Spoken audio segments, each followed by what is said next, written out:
This anonymous ballad was.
Hey everyone, and welcome to the Lizzie Borden podcast. I'm here with my co-host Shelly Dietzig. Shelly, hi, how are you? I know we got the wrong intro.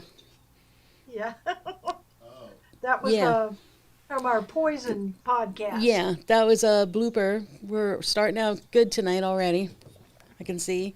Hey everyone in Lizzie Borden land, welcome guys. I see a bunch of familiar faces out there. And we're happy to have you here tonight. We have a very special guest tonight, and we're going to get right to it. His name is Ken DeCosta, and he's a paranormal investigator and's been around the block. Hey, Ken. Couple of times. Hi, A good couple of evening. times. Yeah, How's everybody tonight? we're doing great.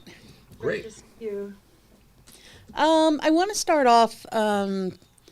For people that don't know you, just give us a little bit of background about your company and what you guys do. Yeah, I've been kicking around in paranormal for about 47 years now, personally. And 14 years ago, we put together a group called Rise Up. And it's an acronym for the Rhode Island Society for the Examination of Unusual Phenomena. Oh, wow. So it encompasses a wide range of everything. It's not just ghosts. We're interested in UFO phenomena, cryptozoology, everything that falls under that heading of not being categorized by science. So if it's odd and unusual, we have a group of people that are interested in investigating and documenting, interviewing people, visiting places, going to the locations where it happens. So it's a great group, and happy to be a part of it. And So what made you? it's taken us a lot of cool places. Yeah, what made you want to get into the field? For me, a lot of people have experiences when they're children or something like that. To me, it was just curiosity about these type of things. I remember as a small child, the first thing was I was really interested in the space program. Back when astronauts were actually heroes, they were doing something that was uncharted at the time. And I think that eventually led to what are these other things that are flying around in the air, UFOs, things like that. And starting to get into that, I started reading about other things. And of course, we tell people this was before cell phones and social media and pre-internet. It was the dark ages. But I read as much as I could on these type of subjects, and that eventually led to Bigfoot and the Loch Ness Monster and ghosts. Not so much. I was pretty terrified of the whole ghost thing. I didn't know what to make of that.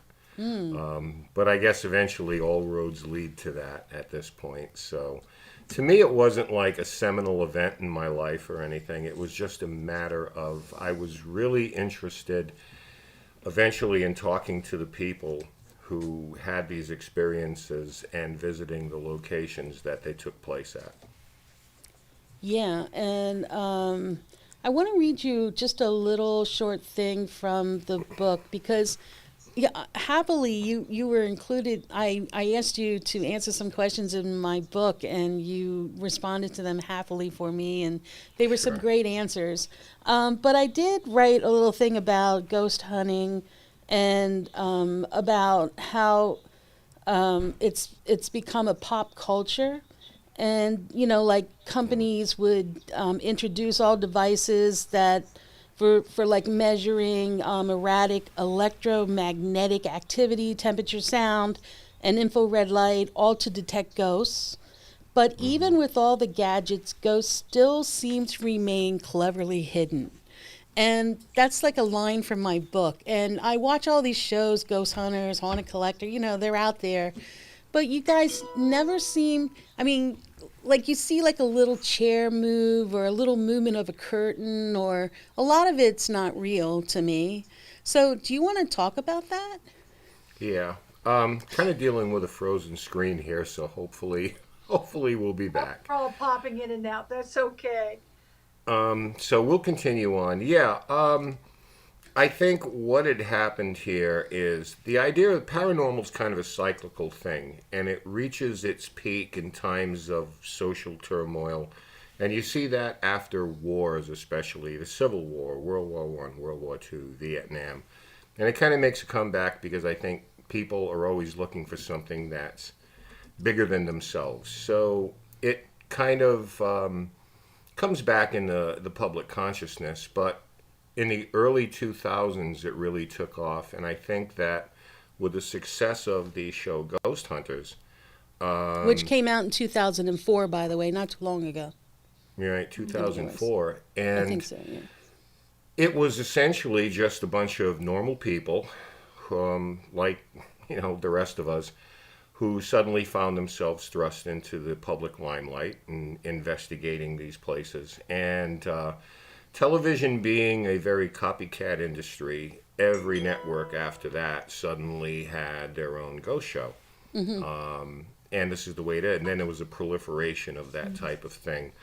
And I think people became motivated by that. And then there was the big push of maybe 2008, 2009, where everybody thought, well, we can do that. We'll get our own show. And in a lot of instances, the networks were looking and searching for anybody out there that had the right face, the right attitudes. So that's kind of how that got ramped up. But as far as the gizmos and gadgetry, I think that because we live in an age of technology, it stands to reason that eventually that was going to find its way into the paranormal as well. Yeah. And Would you say there is a difference between these programs as entertainment and then the real hardcore paranormal investigators? Well, it's the thing that probably bothers me a little bit. We're frozen. I think people have to look at television through the lens of entertainment, because if, like most of us, you went into a place and found nothing, it wouldn't be much of a show. Which is not to suggest that people are faking or making up things, but I think on television they're pretty much instructed to react or overreact to things, to convey that to the audience. But I think that people sometimes lose perspective on it.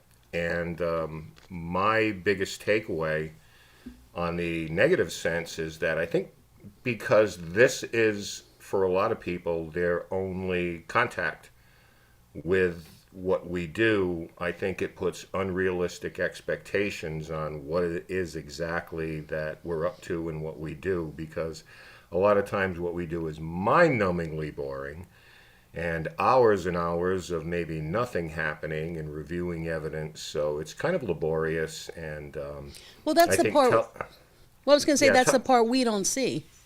Yeah, television aggrandizes it because you've got 42 minutes to tell a story, basically, minus the commercials. So everything has to pace a certain way. But I think that, like I said, for a lot of people, that's the only exposure they get. And I think they look at what we do kind of unrealistically. So we always suggest people just take it for what it's worth. It's television, it's entertainment, and it's fine. Yeah, and they always seem to put people in the dark. You don't need to be in the dark to see ghosts, right? No, absolutely not. The compelling reason for doing it in the dark, basically doing it at night, there's some practical applications for it. For one thing, everyone's schedule. People who have jobs during the day, they're home at night. So of course, that fits into everyone's schedule. And the other thing is, at night there's less traffic, there's less foot traffic, there's like less extraneous noise, so that's beneficial. So there's some practical reasons for investigating at night, but we see it on TV because it's a plot device. It looks really creepy and spooky and a certain ambiance and everything like that. But interestingly enough, most paranormal sightings take place during the day. If I we're going didn't to know be that. completely honest. Yeah, absolutely. So let's talk about the Lizzie Borden house. Now, how many times have you investigated the house on Second Street? We have been in there probably about 9 times, starting about 3 years ago. Wow. We were invited in. I live about 7 minutes from the Borden house, and really never set foot inside of it. And I always thought of the Borden situation as more of a murder mystery than I did the paranormal. Although I had seen a lot about the paranormal reports coming out of it, including some people that I'm very friendly with that had visited, so I took that for what it's worth. But eventually, 3 years ago, we said, well, hey, let's just do this. Let's go in and make up our own minds.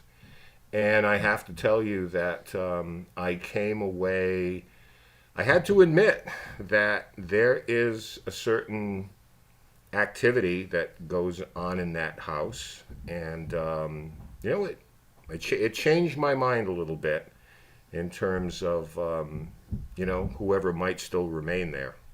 Yeah, because I know you are really scientific when you go in and set up for your investigation, and I know in reading a lot about you investigating, you're open not only to Lizzie Borden, but for anything really that would happen, like maybe other people that live there. Oh, yeah. I mean, there's a certain energy that we leave behind no matter where we go. We love to categorize things in the paranormal. Intelligent hauntings, which is when there's acknowledgement and interaction. Residual, where there's just a certain energy that stays behind. Demonic, we like to label things to keep them in good order. In some places, and I think the Borden house falls into it, there's a combination of those things because we were able to record and document interactions with us, responses to questions. And then on the other hand, for instance, we had 5 people there one night. We're all in the basement and we hear footsteps walking on the floor above us. I mean, quite clearly. We've been up in Bridget's room, the maid's room, at the top of the stairs on the 2nd floor. And while we're standing there, we literally, and we're watching the stairs because you can see it from the doorway, and we're hearing footsteps coming up those stairs. That's probably an example of residual energy. It's not that there's someone actually there, but you're kind of tapping into things that happened in the past, which is really interesting because you start getting into theoretical physics as far as, parallel dimensions and things like that. So in the right place at the right time, you can experience those things, and we had a wide array of them there.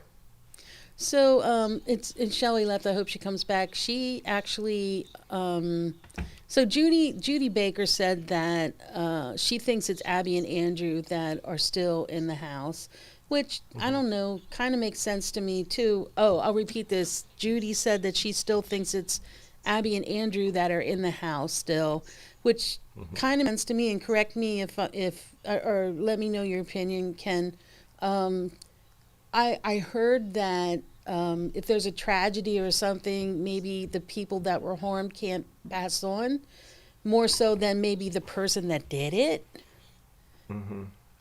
I think the prevailing theory in the paranormal is when a traumatic event happens and there is a release of energy, that it's possible that it can stay behind. This is why I think there's a difference between ghosts and spirits. Really quickly, a ghost to me are these sounds or a sight or an apparition that you see that pays you no mind, doesn't acknowledge you, and you're tapping into events that happened in the past. Like we said, residual type haunt. To me, they're ghosts. Spirits are something different to me. I think spirits exhibit free will and can come and go as they please. They're not trapped in a certain environment or a certain area. So I think, to me anyway, it makes sense to distinguish between that. In terms of who's there, we've never had anybody actually give us a name or identify themselves, to be honest with you, but we've been able to document both female and male presences there. So Andrew and Abby staying behind, I certainly would not rule that out. I can't confirm that, and I can't deny it. But there's no question in my mind that there's a certain environment there. Yeah, it's funny you mentioned. Oh, go ahead, Shelly. Oh, Shelly, you're muted again. Shelly, you're muted again. So you said you heard, I guess, go out and come back in, Shelly. We have trouble with the Rhode Island, Connecticut people because you live in such a rural area, some of you guys. And it's, I don't know, the connection sometimes gets crazy. I don't know if it's we haven't figured it out yet. Maybe it's the ghost haunting our connection. We're going with that. Why don't we just go with that? Are you, Shelly, are you back? What, no, you can't, we can't hear you again. Like, do what you did the last time with your audio, Shelly. Shelly was a tour guide for 18 years at the Borden house. Mm-hmm. So that's why, we thought maybe, you ran into each other. You got to fix your audio. I don't know what you did something with your audio last time, Shelly. Yeah, Shelly was telling me when she was there, she heard footsteps too. I'd personally been in the Borden house maybe 5 times. And I was on 2 paranormal investigations with Brian Cano.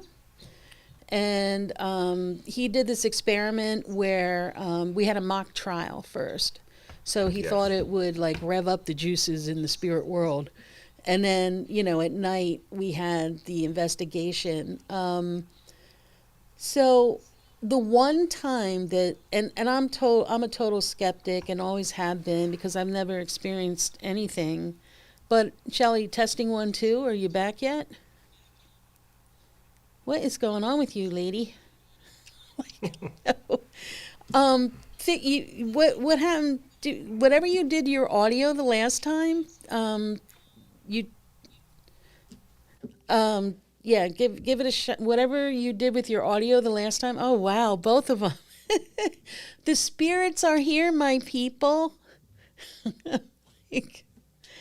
Oh boy. Okay, so I'm back. Yeah, so the one time that I was there, I actually heard a baby crying at night. I was in the hallway, and wow, and I was up in the hallway where Abby's room is, and outside in that little nook. It was about 2:00 in the morning. I heard this, and they were doing some EVP sessions in Abby's room. And they were recording it, and I yelled in, "Did you hear that baby crying?" And they said no. But then when Chris played it back, he actually heard the baby crying on the recorder. But it was 2:00 in the morning, so I'm thinking, and we were all thinking, it's probably not a baby outside anywhere. Right. So that was one thing that happened. And then I was thinking, there was something on the house next door with the well. And the lady throwing children down a well or something? A disturbed mother had drowned two of her 3 children in a cistern. Literally in the adjacent house to the back. Wow. And that actually predated the Borden murders. So there is some speculation that those children, because the layout of the entire place has changed, but the Borden house still remains pretty much the way it is. So maybe that's familiar territory. I'm speculating. I'm kind of projecting that a little bit, but there is pretty much no doubt in a lot of people's minds that there is a child presence there, not connected to the Borden family, but maybe something ancillary to that. Like something like some other owner that lived there? Not necessarily. I'm just talking about the general area because, again, if we're talking about spirits having free will that can come and go in visitation, that may be what people experience there with the children, which is actually encouraging in a way because if they're not trapped there, then I look at that as something positive. Yeah, yeah. Yeah. Um, Testing 1, 2, Shelly? No. What did you do to your computer before? You need your. I'm not sure what she did the last time to get her sound back. There you How's go. that? You're in. Any better? Yeah, you're back. You're back. Okay. I was going to ask you, Ken, before I vanished beyond the veil. Uh, what do you think about this Frank's box thing? That's a piece of equipment. What uses sound waves Yeah. to Um, communicate? Yeah. Do you use that type of equipment in your investigations? Honestly, I don't because there's a lot of fallacies behind it. It's wildly popular now, and I think that one of the Yeah. reasons for its popularity is the instant gratification that it brings because immediately you hear Yeah. voices coming out of it. Rather than documenting something and then going back and reviewing it, you get it in the here and now, and we love instant gratification. But when you're scanning radio frequencies, which is what a lot of these things are based on, I think that the potential for false positives um, far outweighs the benefits of it.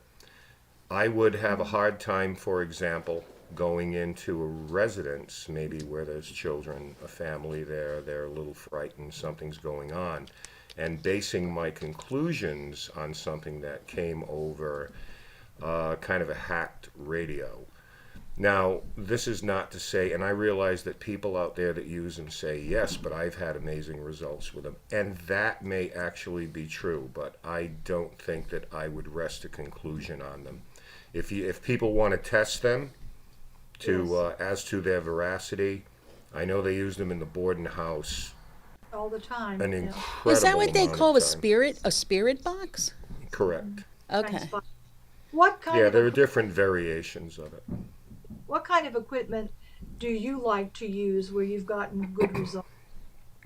A lot of recorders, a lot of digital and analog recorders, which are magnetic tape, old school.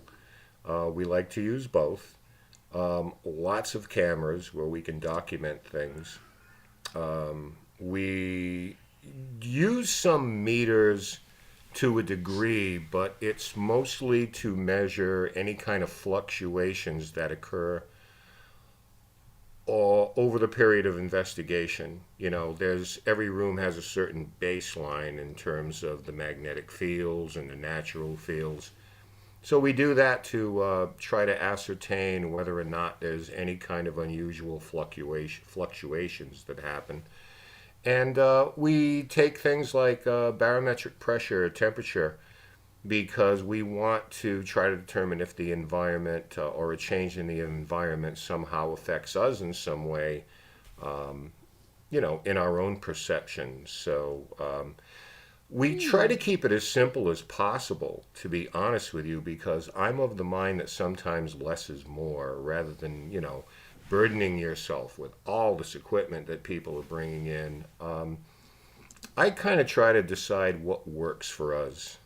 I kind of think that, like, at times when I was in the Borden house and, when it was a bed and breakfast where we could spend the night and have the whole house to ourselves, um, I used to go in a room and just sit quietly by myself. There you go.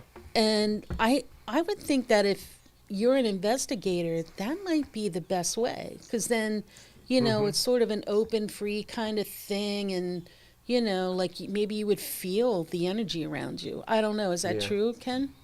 Yeah, I mean, I think so. I think that a lot of times we overemphasize the idea that we have to prove these things. We have to document it. We have to prove it. We have to show the world. We have to prove something to the scientific community, who isn't going to believe anything that we put out there anyway, because they'll always find, some fallacy with it. Yeah. So I think that it's kind of noble to be able to go in and just put yourself in the same position that people who have called you to come in to try to determine what's going on there, put yourself in the same position that they're in, because most of the people who have experiences aren't ghost hunting. In the Lizzie Borden house, they may be just staying overnight. They don't have cameras and recorders, but they'll experience something.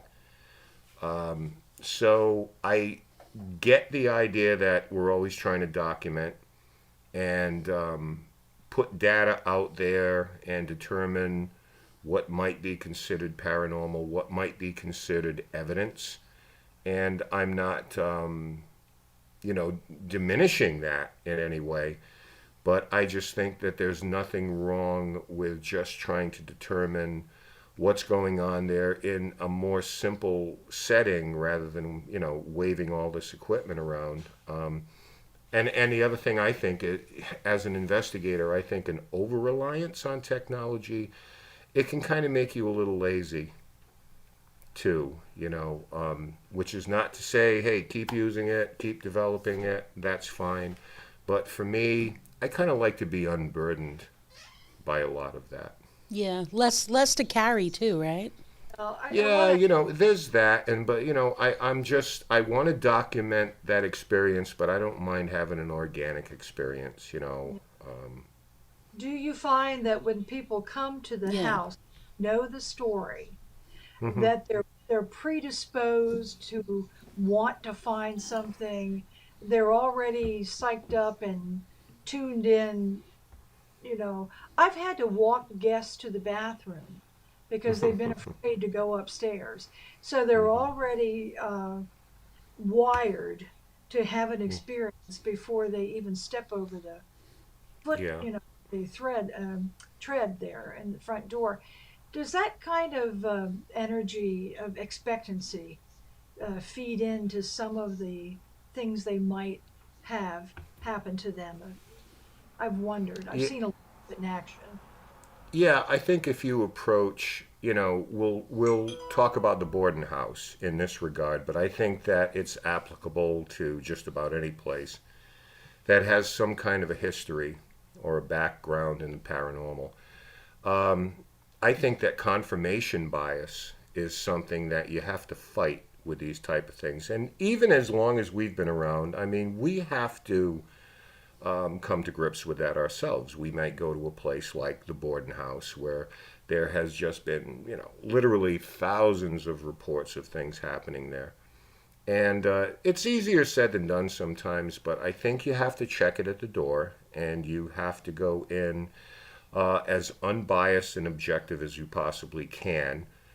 Because oftentimes in the paranormal, we love to label everything as paranormal. It could be, very easily explainable. But I think what happens is we get caught in the weeds on that sometimes rather than focus on the smaller percentage of things that are inexplicable. We tend to group everything in there and pay a lot of attention to things that are probably explainable. A place like the Borden house, yeah, I mean, it's hard. You don't want to minimize anybody's experience there. I wasn't there, and if something happened to you, then that's all well and good. But I think it does tend to maybe cloud people's judgment a little bit, or in some cases, and this is done very unconsciously, people just want to be a part of the story there. If everybody that's ever gone there has had an experience, it's kind of in our nature not to want to be left out. And it's not to say that you're making something up, but you tend to overreact maybe to certain stimulus that's there because you want to have a story too. I mean, it's just human Yeah. nature. Yeah. One of my favorite paranormal shows. I don't know. Tell me if it's one of my favorite. Came out in July of 2010 on Sci-Fi. It was called Fact and Fake: The Paranormal Files. And Yeah. it comprised of a former FBI agent, a lead scientist, a journalist, an effects specialist, a photography expert, and a stunt expert.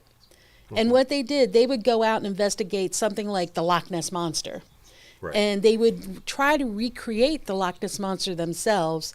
And that famous photo, they would try to put something in the water and see if they could come up with that. And so they would, go to these places, and if it could be replicated, then they would say, well, it's probably not anything paranormal. But some places they went to, they couldn't do it. So they would maybe say that it was. I love that show because they really got down and hard in the science. And so I wanted to ask you, with the Lizzie Borden house, now you've been at Maplecroft too. Was that a different experience for you than the Borden house? Much more so. If I had to lean heavily toward, where do you think is the most active place? I would probably lean toward Maplecroft based on the experiences we had there. Our approach was much different than most. For one thing, we never went in at any time and said we were trying to elicit a confession from somebody. And I think that's what everybody does, confess, Lizzie, tell us you did it.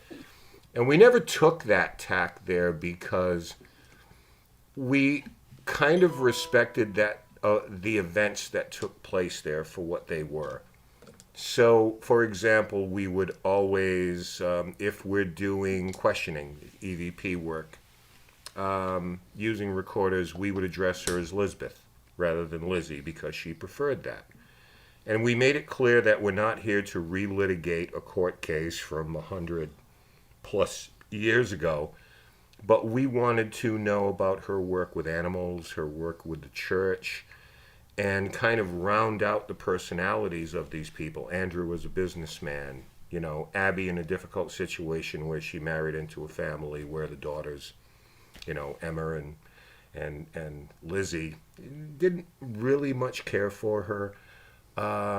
So we wanted to explore a different part of their lives, and not just the events that took place in August of that year. And we found that bore great results, more so at Maplecroft, which is, by the way, just one of the most beautiful places that I've ever been inside. I have to tell you, we've investigated Newport mansions here, and I think Maplecroft, in its own sort of Victorian age way, is the equal to a lot of the more grandiose, places that you would see mansions in Newport. But I think Maplecroft bore us better results, and because we had less prior knowledge, Shelley was alluding to that, I think it was a better experience for us because we came in with no expectations. I'm in totally unbiased. What part of Maplecroft did you get the best results? The front parlor and the pantry, the breakfast area, just before you entered the kitchen. The kitchen, yeah. And Yeah. was it a feminine energy? The crazy thing about it, when we're talking about EVPs, it's something we don't hear, but we can record. In the case of the breakfast nook, we were just having a conversation, our video specialist and myself, and then in the corner of that very small room, we just hear a woman talking to us. Out of the clear blue, we hear mama, mama, mama, mama, mama, and we're looking at each other like, what the hell was that? Literally in the corner to my right when I was sitting in one of the chairs. So I said, okay, well, that's interesting. So those What were the were they two saying? places. We Yes. have no idea. We recorded the voice. I have the recording of it. But it's one of those things that I couldn't say with any certainty what was being said to us. I don't know if we tapped into a conversation from 100 years ago or maybe they were addressing us. I honestly could not tell you. So in terms of that, it remains pretty subjective. But nonetheless, that voice was absolutely there in the room with us, and it's kind of shocking. Well, she had a lot of servants, maids and such, all women. Did you ever feel that you were in the presence of Lizzie herself, or her energy was with your group It's specifically? hard to it's hard to say. I would have to go by just being kind of intuitive about it because I'm as psychic as this camera that I'm staring into right now. I just don't have that gene in me, although there are people who swear it's like, Ken, you have this ability, and it's like, yeah, okay, fine, whatever, if you say so. I would have to say in that particular house, yes, because we at one point were talking about, and this is why we do a lot of historical research, it's the background of what we do. We were having a conversation asking questions about a fence dispute she had with a neighbor back then. And we had read about that. So we decided to bring up that topic. And a woman's voice comes in and says, fencing, on one of our recordings. So apparently we were engaging someone, and it wasn't random because whoever it was, this female in spirit, was quite on topic. So I guess one can make the assumption, who else could it be? Right? That's fascinating. That is. Of the two properties, you feel the more interesting one was Maplecroft, and Yes. your results were better at Maplecroft. Hmm. Do you think that there's so much activity going on at the Borden house on Second Street that it sort of pollutes the environment with too much going on? Um, Shelley, that is such a great question. And the best way I can answer it is to go back, take myself back 3 years ago on our first visit, where we had predetermined we were not going to talk about the murders, the trial. We weren't going to relitigate anything. And as we went in and introduced ourselves and set up our recording equipment, we made it very clear that we understood that we're not special, and literally hundreds, if not thousands of people have been in here asking you questions the same about thing. this and that and the other thing. So we wanted to kind of establish ourselves as somebody who was taking a different approach right from the get-go. If you're not willing and capable to speak to us or interact with us, then that's fine. We wish you nothing but the best. We wish you peace. But we did not want to be lumped in with the same people all the time that are literally asking the same questions all the time. So yeah, if there's an intelligent entity there, it's not out of the realm of possibility to suggest that, in plain terms, they're sick of hearing it. Yes, exactly. Yeah. I And what, mean, if these are what Yeah. we like to call intelligent spirits who acknowledge us and they have free will and have maintained their character and personality even in death, then I have to, like, ask myself how I would feel. And after, 40 years of this type of thing, yeah, I would be like, I've answered this question. We've been there, we've done that. So this is why we took a different tact. We didn't talk about murders. We didn't talk about any of that stuff. We talked about, like I said, Lizzie's work in the church and with animals, Andrew's businesses, etc., and so forth.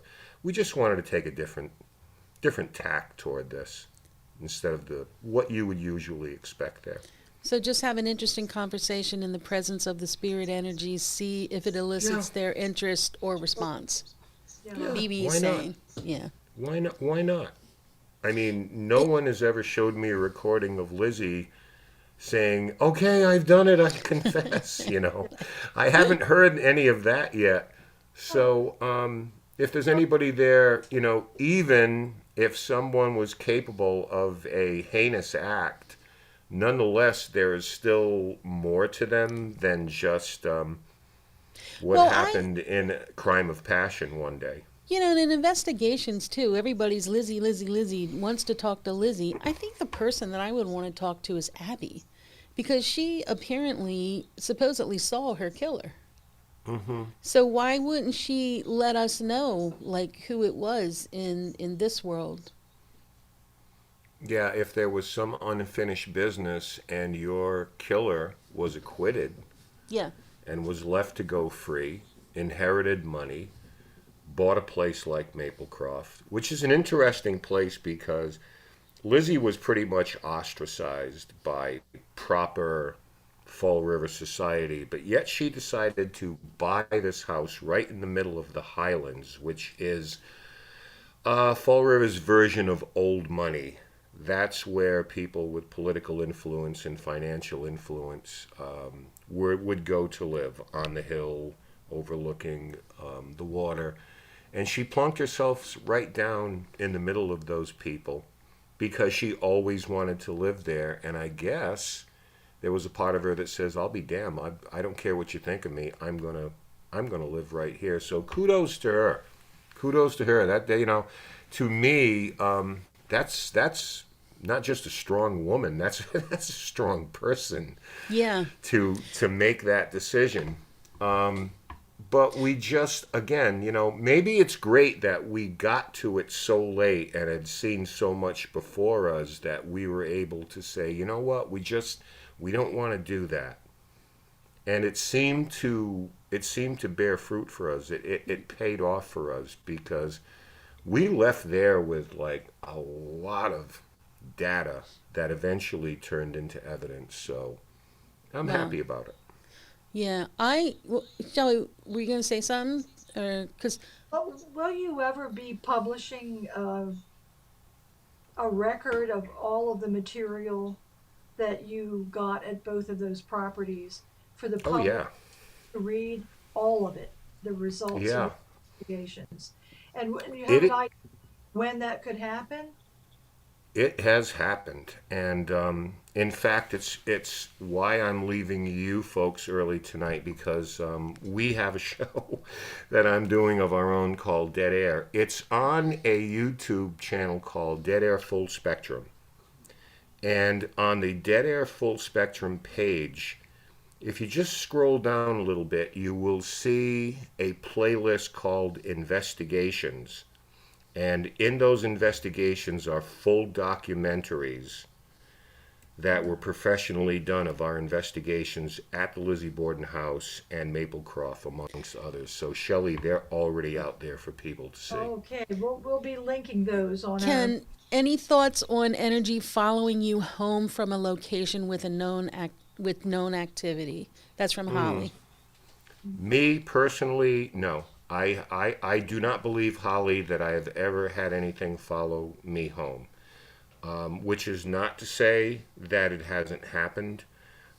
It's the same when people say, "Have I ever encountered something demonic?" I don't believe I ever have in the years that I've been doing this. Thank God, I right? think yeah. I mean, now listen, I don't mean to curse. I mean, it could happen next week or next month. Well, wait a minute. You're going to the Conjuring house, so you never know. Yeah, that's around Halloween, but I've been there before, and nothing had happened. I think that to me, a lot of people take precautions and things like that, and to each their own. If you want to say a prayer or however you prepare yourself, I prepare myself in a different way, nothing ceremonial. Yeah, let But me. yeah, go ahead. Well, I was going to ask you something about the whole demonic thing. Sure. Yep. There's John Zaftis, of course, you know him, and a lot of people don't, but he's like a major hitter when it comes to demonic, paranormal stuff, and he even has up at his house he has art. The museum. Physical, Yeah. the museum where he Right. contains I don't know how to explain it. He contains the spirit under glass in some objects that they attach themselves to. Like, it's a Right. crazy thing. But there was recently on the Discovery Channel about the Lizzie Borden, a group that went into the Lizzie Borden house, and they were doing this seance.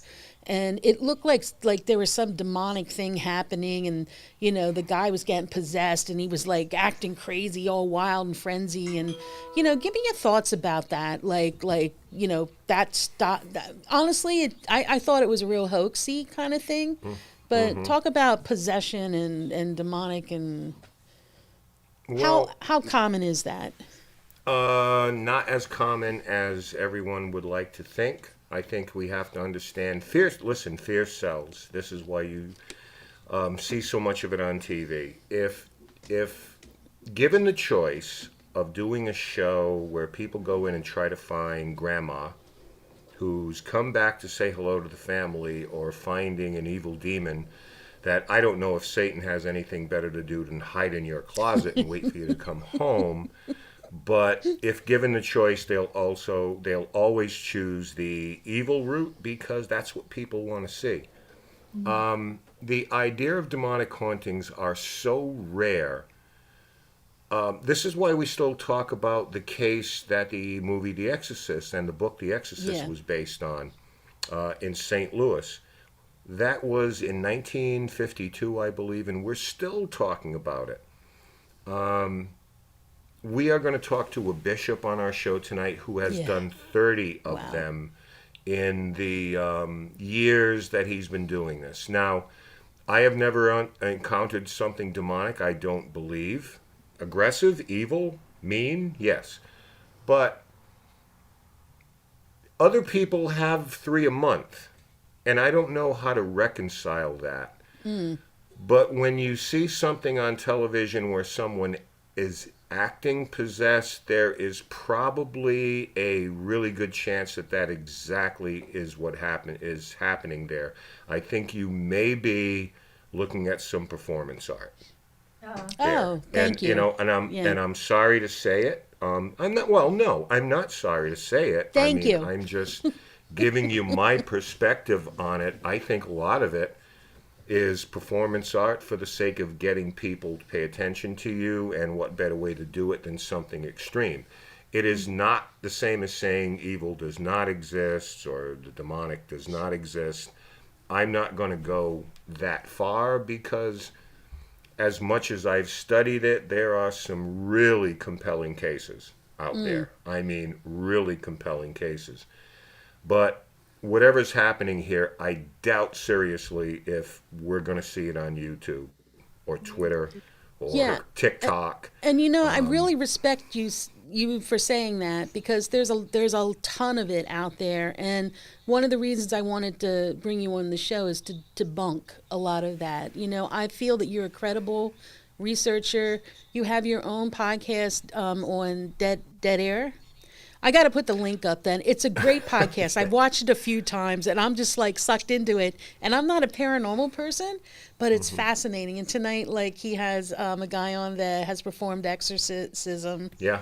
Fascinating. He is a certified exorcist for the Old Catholic Church, to the United States Old Catholic Church, Bishop James Long. He has performed 30 of them. Wow. And we love having him on because he's so candid about it. It's like before I even step foot in a place, we have people physically and psychologically evaluated, because I'm not going to step into a hoax or some kind of psychological issue that someone has, because then they need to see a psychologist, not an exorcist. Yeah. And I love that attitude that you're not playing into this for the sake of bringing yourself attention. Because what you could be hearing is a cry for help from somebody, and the kind of help they need is not something that a ghost hunter is going to be able to give them. Yeah. So, Ken, we're coming up on 7:50. I know we got to let you go. We could talk to you for hours. I could stay for hours. The producer of our show is probably freaking out right now. Oh, well, but I'm going to give them the information. If he's listening, Bill, I'll be right there. I'm talking to these two lovely, lovely women here, and I have so many. I'm not in a. I wanted to talk to you about Ouija boards and what do you tell people who say, let them rest in peace. There's a whole podcast right there. So let me ask you right now, I'm going to put you on the spot. Would you come back for like a part 2 when you have some time? I would absolutely love to do that. So we can talk about the Ouija boards and stuff like that, because, we're... Which have been used extensively at the Borden house, and I would be more than happy to come in as that relates to that and talk to you about that. It would be a pleasure to do it. Yeah, and I'm gonna put the information up for your show too, because I actually love it. I think it's a great podcast. Well, thank you. Something like I never thought that I would be watching, but I'm watching. Or something that I never thought that I'd be doing at this point, to be honest with you. But we want to thank you so much for being on the show, Ken. We really enjoyed having you on, and Have a nice holiday, because I'm sure we won't see you until probably after the holidays. But Yeah, I'm gonna be like totally ninja-like here in the next 2 weeks with Well, everything going on. But rest Halloween. assured, oh, what's and I'm that, looking Shelley? forward to seeing the Conjuring house. That's on the Dark Yeah, Zone, right? Yeah, yeah, that's going to be really interesting. Dark Shelley, Zone he's live event. bringing the original family that lived in that house is going. They're doing a homecoming, The and they're going to parents, go in yes. together. Okay. Yeah, Oh, I will dark. be there on the 30th on Saturday night with a bunch of other people who, unlike me, are paranormal celebrities. So it'll be interesting to spend some time there. I have not been. Well, we'll save it. I'll tell you about my first experience at the Conjuring House in 2010 Oh, before it was actually a thing, you know, that would back be 10 years or great. so. That would really be Um, great. We're looking forward to that. Rest assured that if you call, I will respond. I would love to come back with you folks. This has been fun.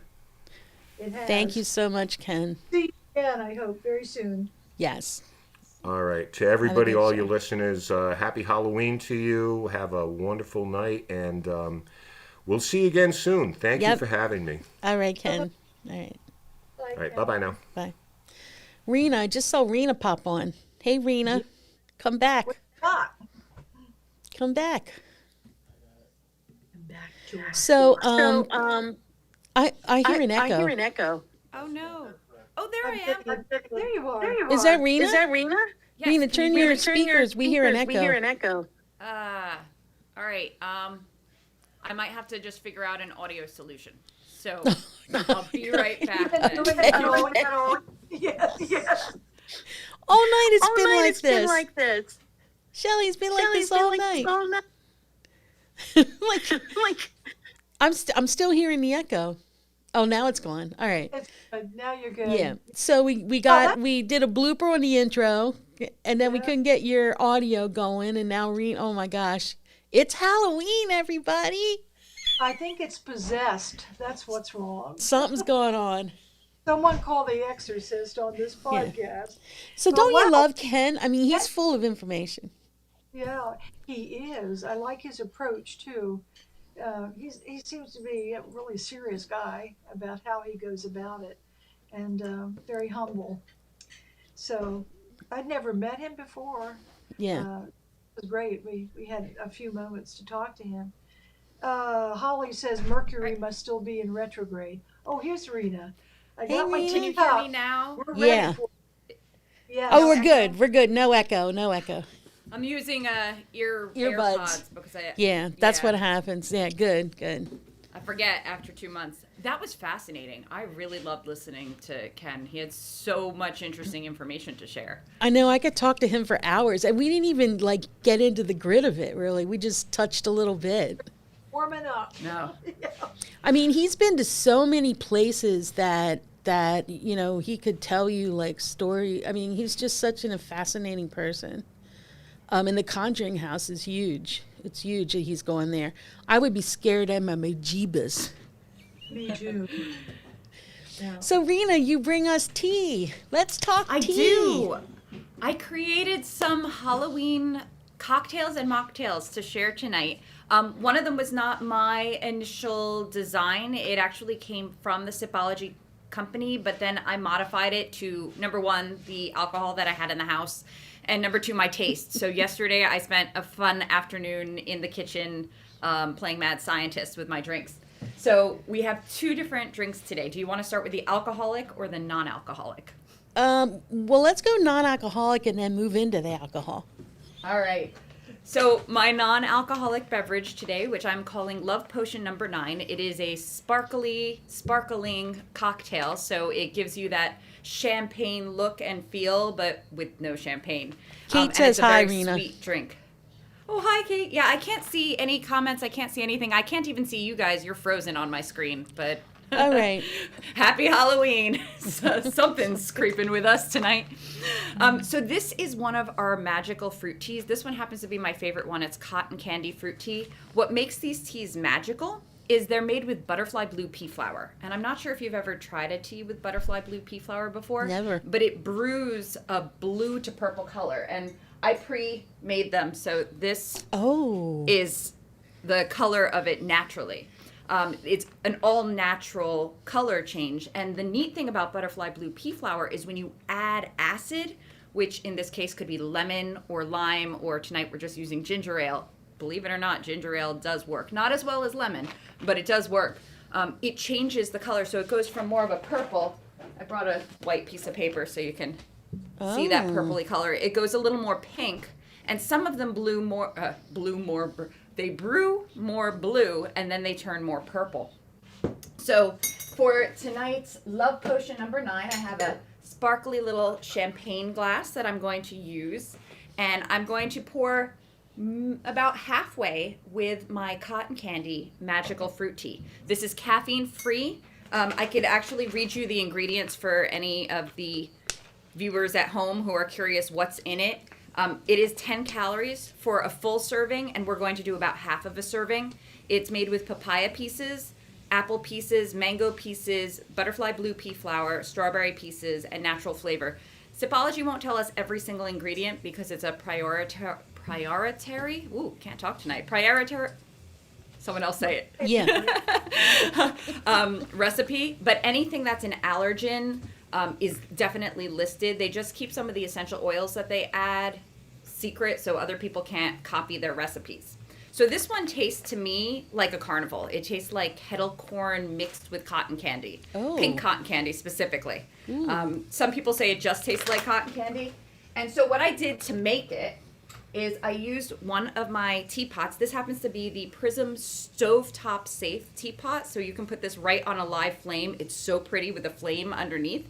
You would put it on without the metal hardware, boil the water, and then you just put your tea in the infuser, and then put it on like this and let it brew that way. So, can you still hear me? Yep, loud and clear. Oh, okay. All right, Yep. there's a weird buzzing in my earphones. Oh, I don't know what that is. my phone. Oh. It's buzzing. Okay. Hear it too. Technical difficulty. All right. So now I'm using, these are the brew and serve bottles, which are actually part of the kombucha making collections with Sipology. I know nothing about kombucha, but I do love these bottles. They're great for pre-making drinks and making cocktails. So I'm going to pour it about halfway with my pretty little purple beverage. And then I'm just going to add ginger ale. Ginger ale happens to be a very acidic kind of soda, but that I find is delicious, and I love it. It's my usual soda drink. It's helpful on a sour stomach. It's helpful just for enjoying it. And I'm going to add it, and as I add it, you're going to notice that it turns more pink. It's going to turn a lighter color, and it's going to turn pinker. And I'm going to hold up that paper, and then I'm going to hold it up next to my bottle. So let's see. Oh, that looks nice. You see that? Yeah. So It's rosy. here's my purple Oh, wow. and my pink. You see the difference in the Yeah. color? So these are fun teas. You can make ice cubes out of the tea or ice cubes out of lemonade, and you can have fun with kids and like little science experiments. But here now we have a bubbly cocktail that is sweet.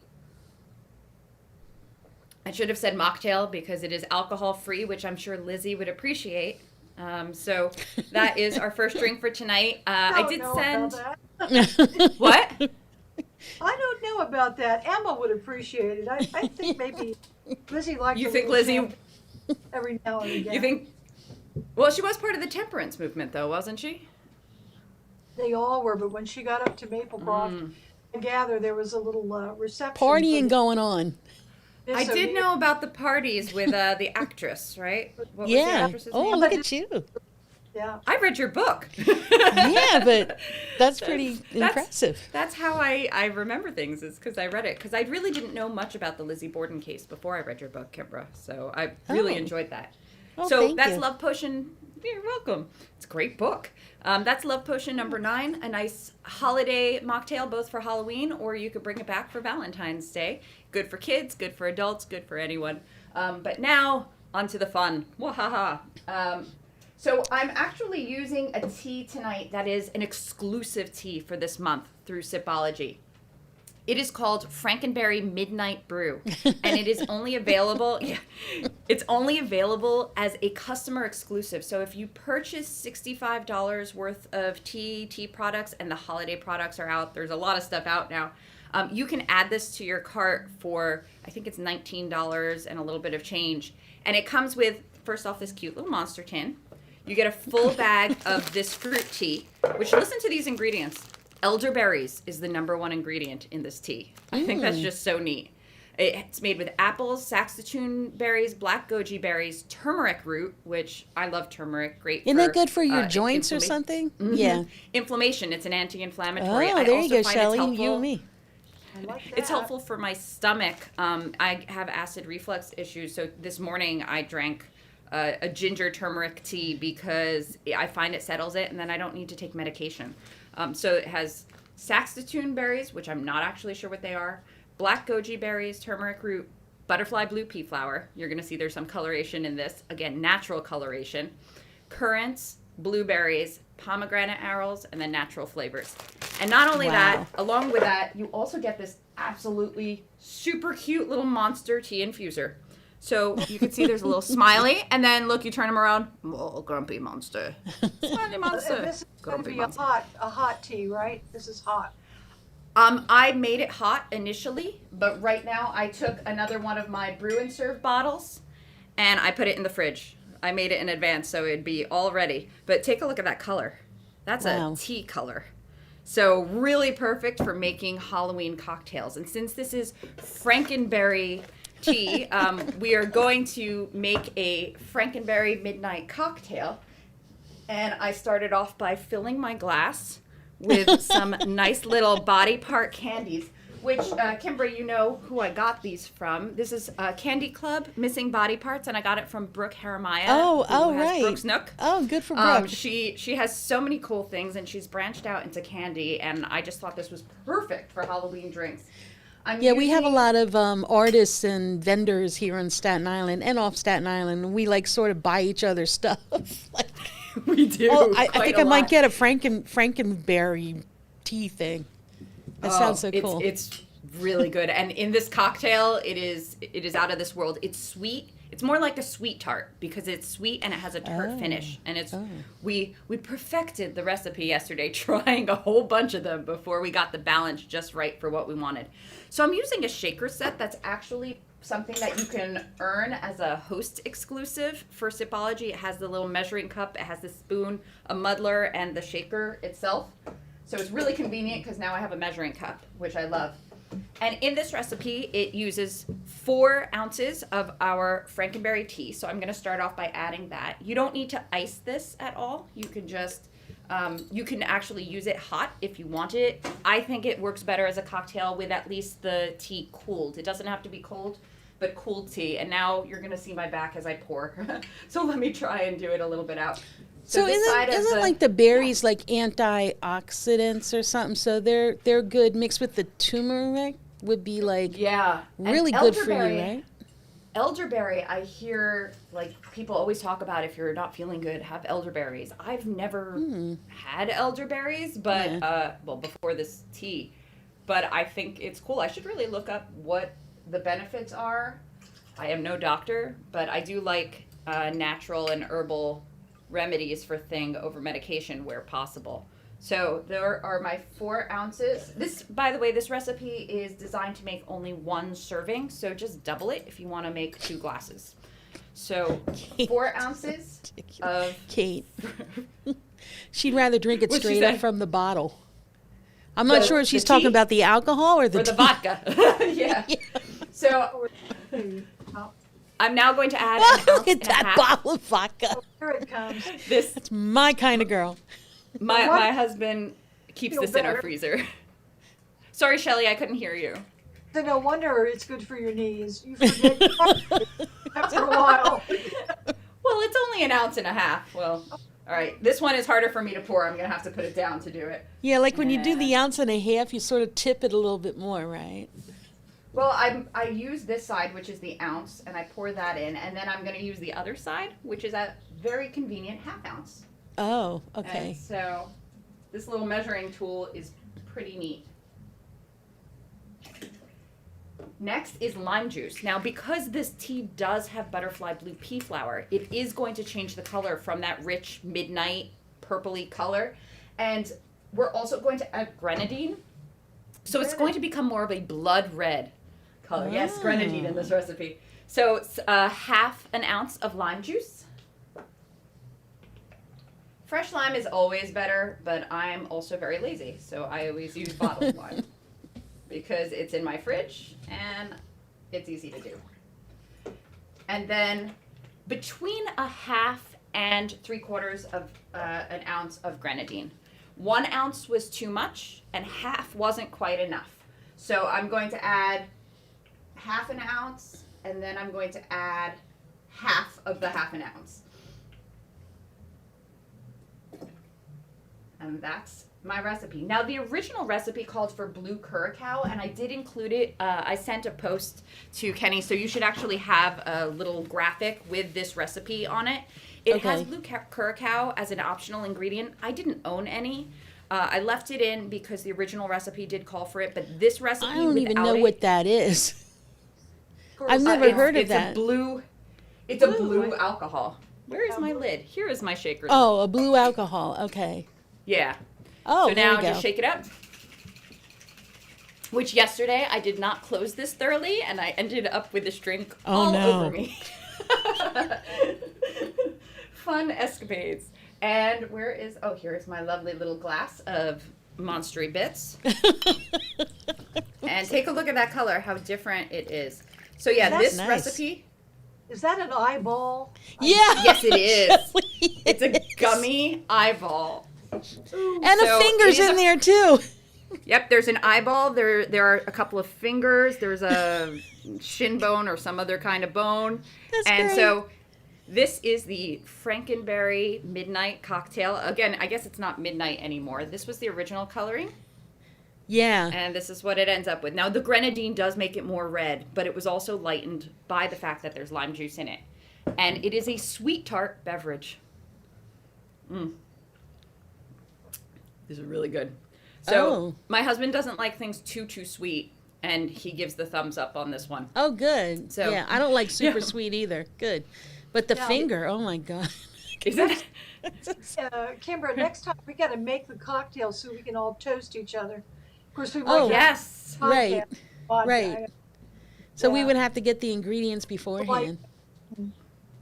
Yeah, well, because, I wish there was like smell-o-vision and taste-o-vision, because I get to enjoy this cocktail now, but you just get to watch me enjoy it. So Yeah, so that's our enjoyment, watching you enjoy it. Looks refreshing.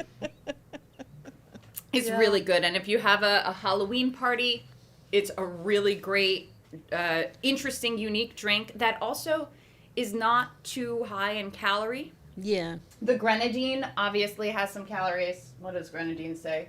It's 90 calories for 1 ounce. So we're using less than 90 calories for that. I wonder how many Vodka- calories for the eyeball. I could probably tell you that because the nutrition facts. Serving size is 4 pieces. I did put 4 pieces in the glass. Uh-huh. So that is, where's the calories? 100 calories. You could Yeah. always just skip. So the eyeball is 25 calories. Maybe you take one eyeball out or something. Yeah. So and you don't need to even eat the gummy True. things. It could just be for show. But they are perfectly okay to eat. They're actually Yeah. really tasty. I had a finger yesterday. Oh, they're like gummy bears, right? They're just gummies. That's Okay. all they are. So, and maybe we could put Brooke Snook's little thing. She has other candies also, but yeah, there's a finger. Yeah. There's an eyeball in here. She always has some really interesting things. Oh yeah. So again, this tea is only available this month, and it's a customer exclusive. So you would order other things, which I'll show you some of the cool stuff you can get that wasn't available before October 1st. And then you can add it for $19 and you get our little like monster infuser who Yeah. looks like he's taking a bath or like swimming in a pool when you put him in the cup when I first brewed this. I'll send you a picture that I had, but because that upper body sits above the liquid, so he just Yeah. looks like he's kind of floating and chilling there. It's really adorable. You get the tea tin and you get the tea. So on October 1st, our holiday collection came out, which if you're start looking for gifts, I know it's a little early to think about it, but in retail, it's never too early to think Yeah, about Kenny, you gifts. can make the big screen. There you go. Now we can see it. Yeah. Cool. And so Oh. there are some great things, but I just got on Friday, I got my order in, and this is what I wanted to show. I love that. If you, I do love yeah. it. Yeah. I know, sample box. it's a sampler Yeah. box. It is also an advent calendar, if that's your thing. I'm Jewish, so it's just a sampler box to me. But I do play along and drink one a day during the month of December, along with a bunch of my friends, and we have like a whole tasting thing.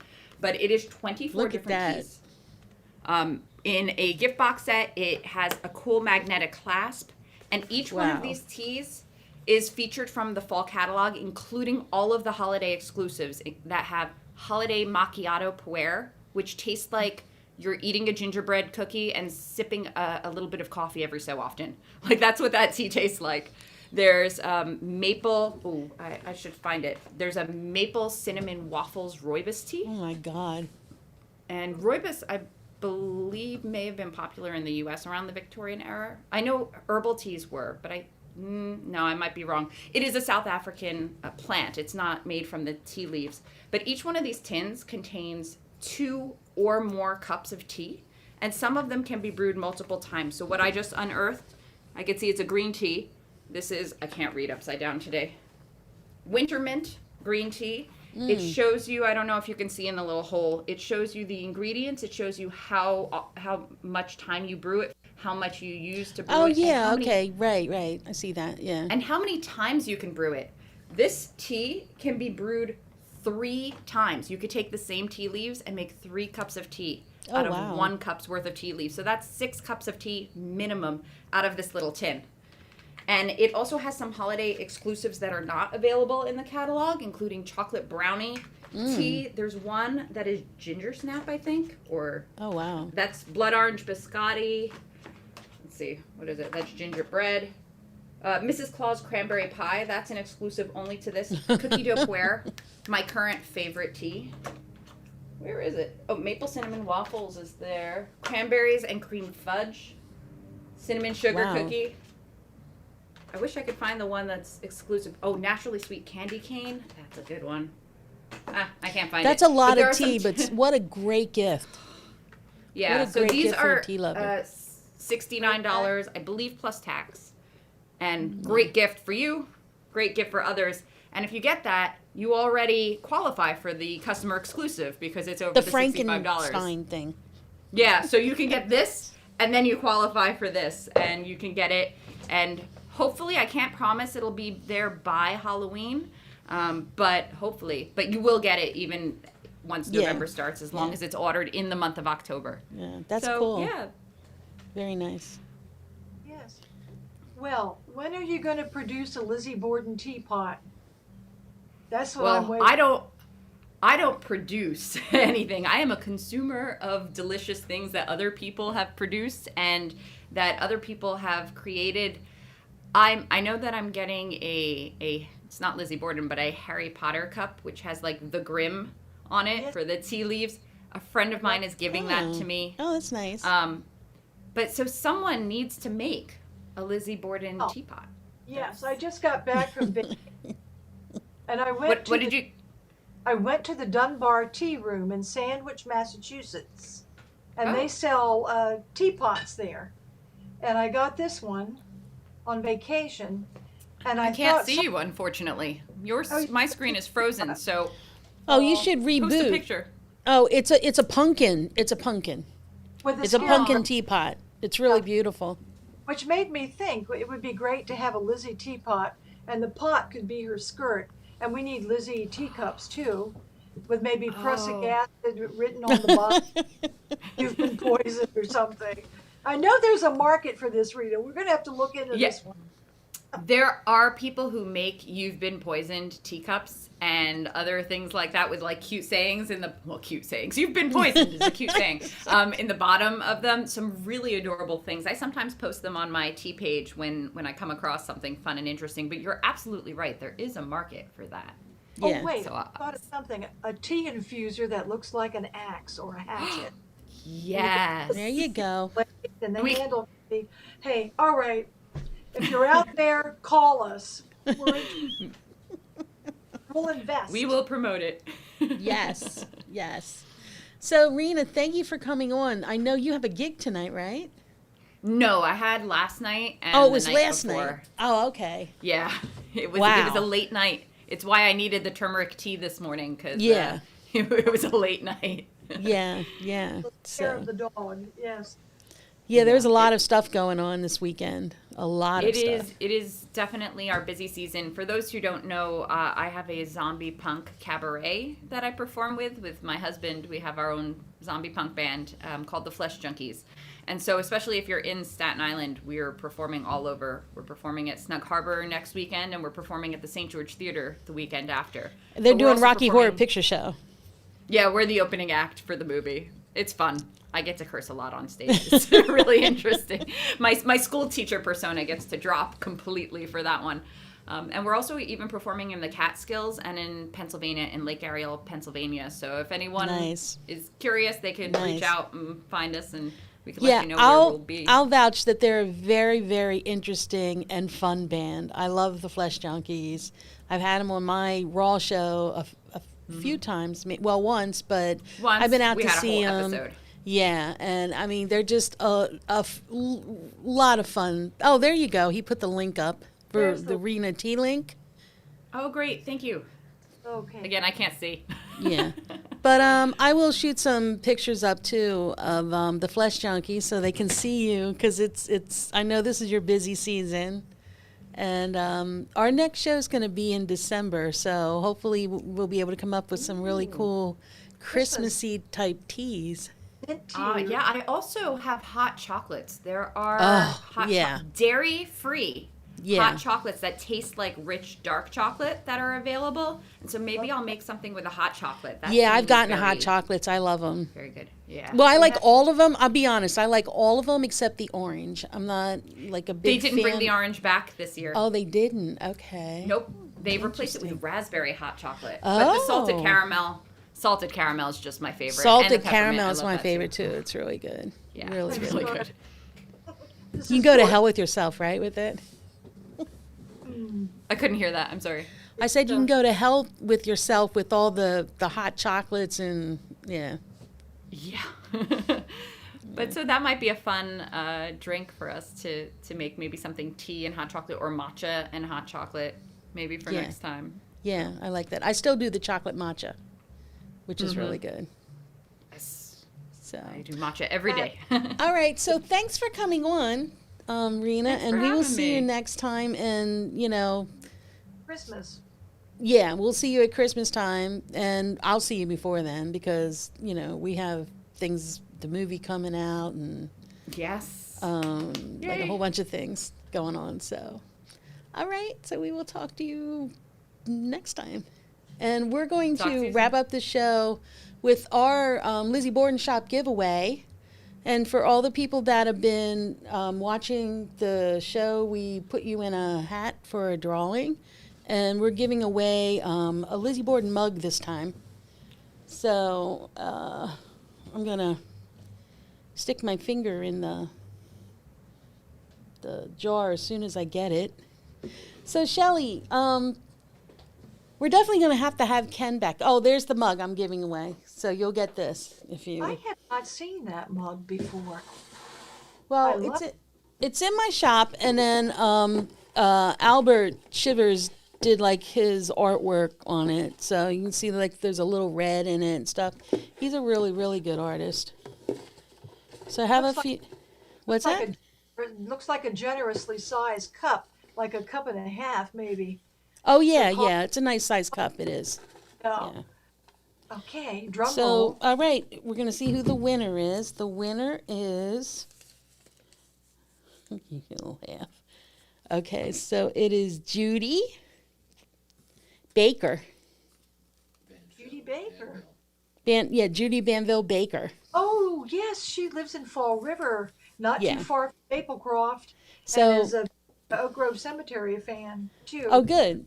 Hey, Judy. Judy, Okay. so I'm going to be sending you the Lizzie Borden mug from the Lizzie Borden shop, and you can, like, just message me and give me your address and stuff, and I'll send it off to you. So, yay!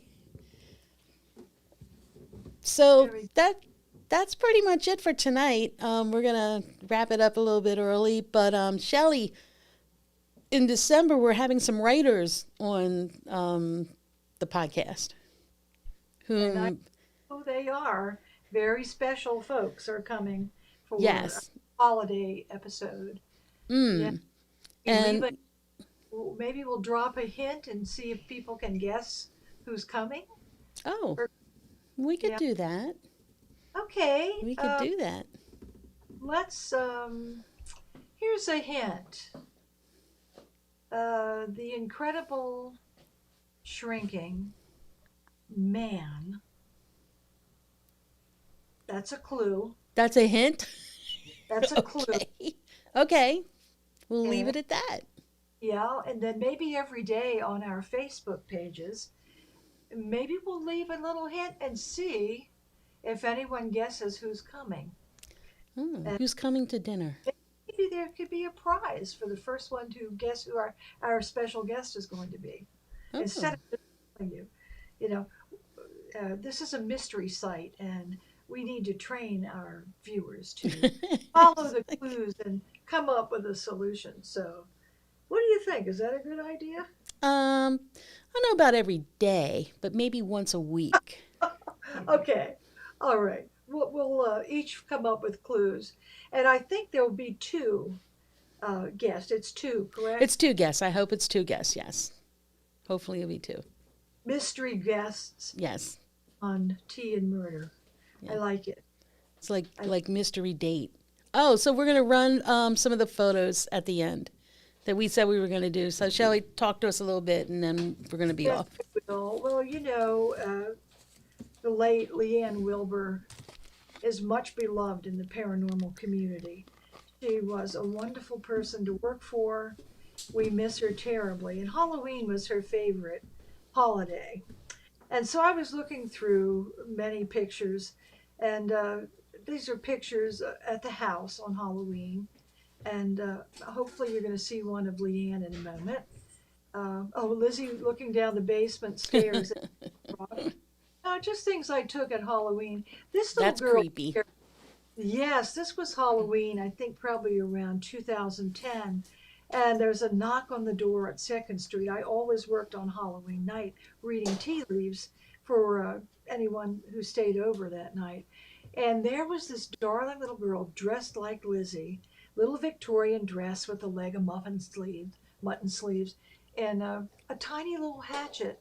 And this child was so adorable.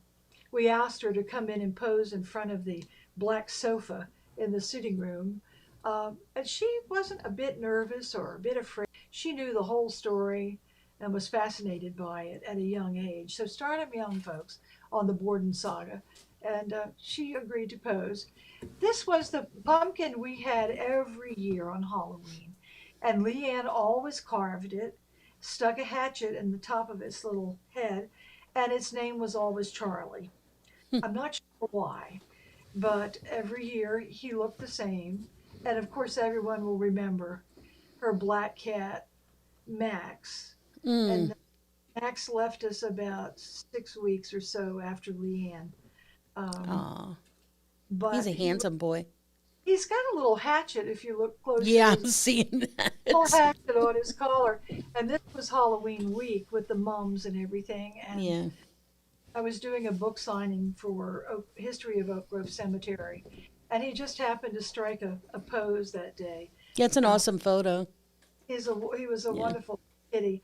And we like to decorate 2nd Street for Christmas and for Halloween. It was her favorite holiday. And this is how I remember her. This was a shoot we did for Monster Quest.